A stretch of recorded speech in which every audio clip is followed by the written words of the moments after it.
Hello, ladies and gentlemen. My name is Lotan, and you know what? Lately, I've been feeling really good. Almost a little too good. So good, in fact, that I feel like I'm lacking that sense of misery that most game reviewers need to feel in order to feel a little bit more entertaining than they usually should. So, you know what? Today, I am going to review a bad video game. Not just a bad video game, but a bad Crash Bandicoot game. Yeah. Now, I've went on record many times that Crash Bandicoot is my favorite franchise of all time. I've been playing it since I was 4 years old and I'm still playing it 20 years later. I've taken a look at a lot of Crash games on this channel, and despite what I've said and criticized about certain games like Twinsanity, Wrath, and the Mutant games, I've never actually hated any of those games. It's just that they have aspects that make them really hard to come back to. But I'm not bringing this up to course correct any misunderstandings. I'm bringing this up because there are specific reasons why I hate Crash Nitro Kart. Yeah, buckle in folks, because I think I'm going to make a lot of people very angry with this review. Crash Nitro Kart would be the first console Crash game developed by Vicarious Visions, and it is meant to be a rip-off, spiritual successor to Crash Team Racing. Now, let me say this. Crash Team Racing is probably one of the greatest games I've ever played ever? Yeah. This game is literally flawless. I mean, aside from some glitches and a few graphics being dated, I really can't think of any honest-to-God flaws this game has. Any flaws that I do have with it are mostly nitpicks. The story is fun, the tracks are varied, the music is good, and the racing is godlike. It's generally just a really fun racing game to pick up and play. However, Nitro Kart feels like an alternate universe version of CTR where the game was bad. So yeah, I think I made it pretty clear that I don't think this game is very good. It's so bad, in fact, that I honestly don't really have the energy to get mad at it like most game reviewers. But why do I think this game is so bad? Why do I think that Crash Nitro Kart, of all the Crash games in the series, is the lowest of the low? Well, let's find out.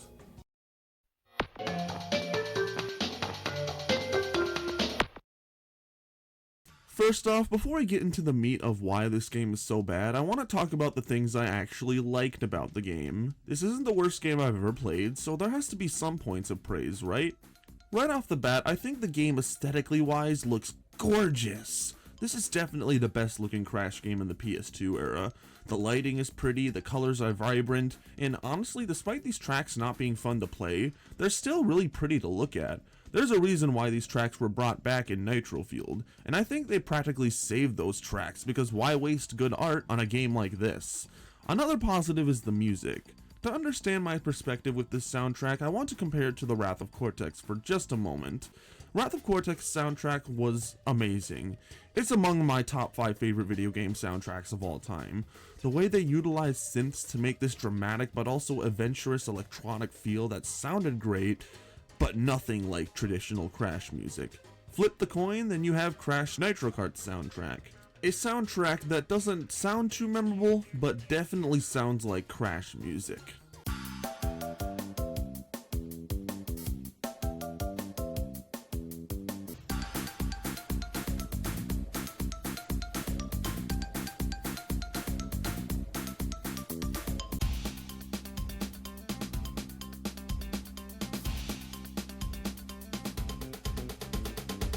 I think my favorite song in this game is the one that plays for Clockwork Wumpa. It was the main theme that played on the game's website back when it was still up.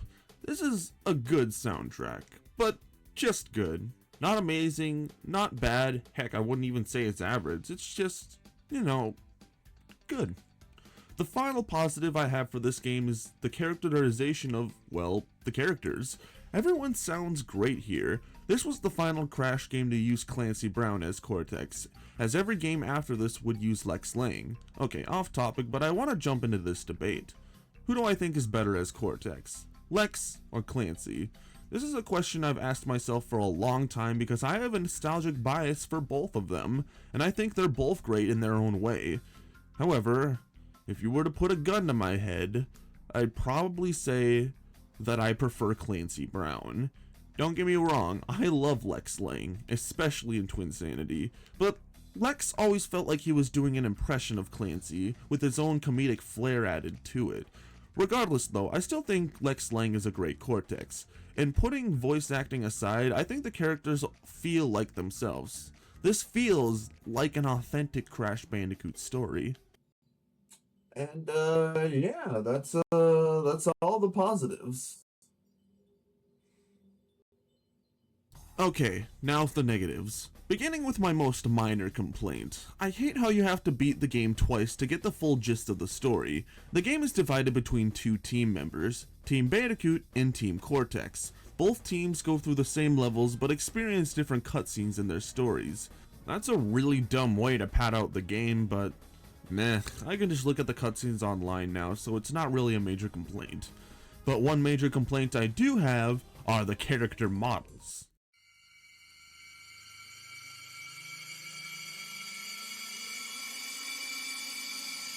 Yeah, I'm sorry, but these models look like ass. The shape of the mesh is fine, and the way they animate is fine, but the way they're textured looks really gross and weird. I can't put my finger on it, and the way the emote is so weird. Like, there's a reason why I had that one pic of Crash as my profile pic for so long before I changed it to the one I have now. The way the emote feels over-exaggerated, but also not enough. I honestly can't put my finger on it. It's weird. And like I said, the game looks really good aesthetically, so it looks really odd seeing these ugly character models in these gorgeous looking environments. I don't know, maybe I'm just biased because I'm used to seeing how ugly these models look in the cutscenes of Crash Purple, but honestly, I just look at these models and feel yucky. I feel like the models from Crash Tag Team Racing look more appealing than this. Yeah, those models were ugly in their own right, but at least they looked so bad it was funny. These models just look like they were made for a fan game, not an officially licensed product. But hey, there's only so many ways I can say that the models look ugly, and honestly, if it were just that, I wouldn't hate this game. If having alternate cutscenes per story and ugly character models were the only thing I had to complain about this game, I wouldn't have such a negative opinion on it. But there's one aspect of this game that's so simple yet so major that it practically breaks the entire game, and that would be the controls. Now, I need to digress into a little side tangent before I get into the gist of the point I'm trying to make here. Now, depending on how a game is designed, the controls can make or break it. It's always good to have a good game that's designed with good controls in mind, but some developers have trouble finding a good balance between one and the other, so there'll be some games that control badly but have tightly built levels that compensate for those controls. But if you flip the coin and have fun controls with badly built levels, you'll have a game that's fun to mess around in, but not fun to necessarily play. This idea works with a lot of video game genres, however, it's a little different when it comes to a racing game.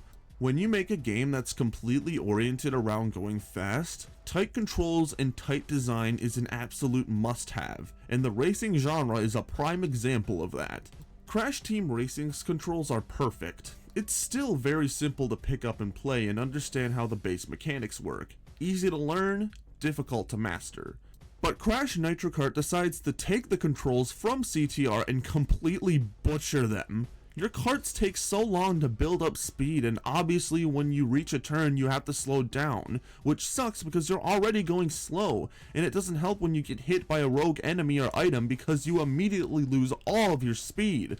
I'm not joking when I tell you I have had several instances where I get in first place, then I immediately go last because an item hit me and all the other racers just flung right by me. It feels weird because I don't think all the racers are built equally. I mean, obviously they have different stats, but I swear they all drive faster than me. And do not go telling me that it's a skill issue. I can pick up CTR and Nitro Field and play a few decent races in those games.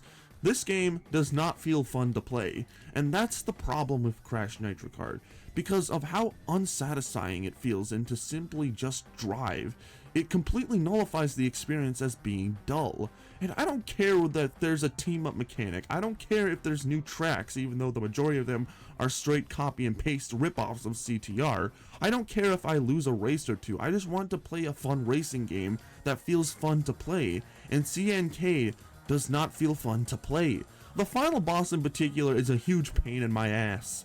Don't get me wrong, it's not a hard fight. I mean, given at this point that you've probably gotten used to the terrible controls, you'll probably beat it within the first few tries. However, Emperor Velo takes place on a brand new track that you've never raced on before, and are expected to fight a really hard boss on it. I hate to be that guy, but don't you think that's a little unfair?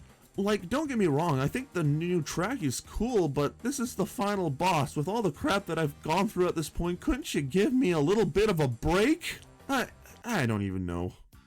Crash Nitro Kart is a game that I just genuinely do not care about. When I play a game that's like really bad, I mean so bad to the point where it elicits no emotion from me, it's a game I really don't want to play again. I won't lie, I've had a lot of fun memories playing this game as a kid. I remember playing a lot of the multiplayer mode with my aunt when I was little, but as I grew older and began to play different games like CTR, I realized that Crash Nitro Kart is really not that fun. I still remember as clear as day the moment I played CTR for the first time on the Spyro 2 disc, saying to myself, wow, this is way better than Crash Nitro Kart. It really did open my eyes to how bad this game was. And look, despite how bad this game is, I can't be mad at the development team for it. You can tell they tried their best, and they eventually went on to make the Crash Bandicoot Insane trilogy.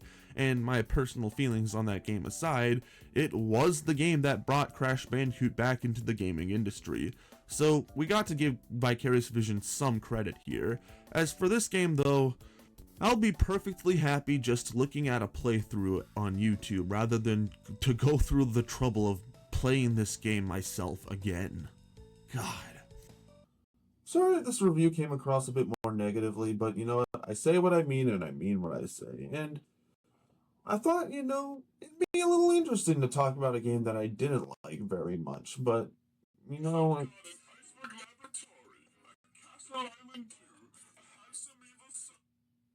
Hello? Yeah? Oh. Yeah, I think I actually own that version. Yeah, I'll check it out.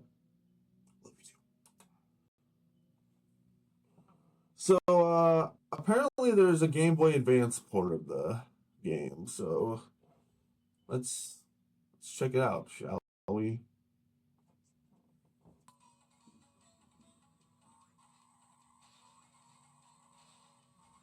This is literally just Mario Kart Super Circuit with a Crash Bandicoot skin. That's it. That's the review.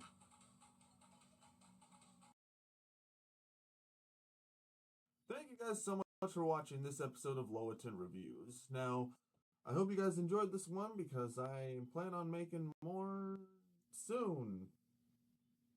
Yeah, that's the outro. That's their outro we'll go with. Watch more videos, why don't you?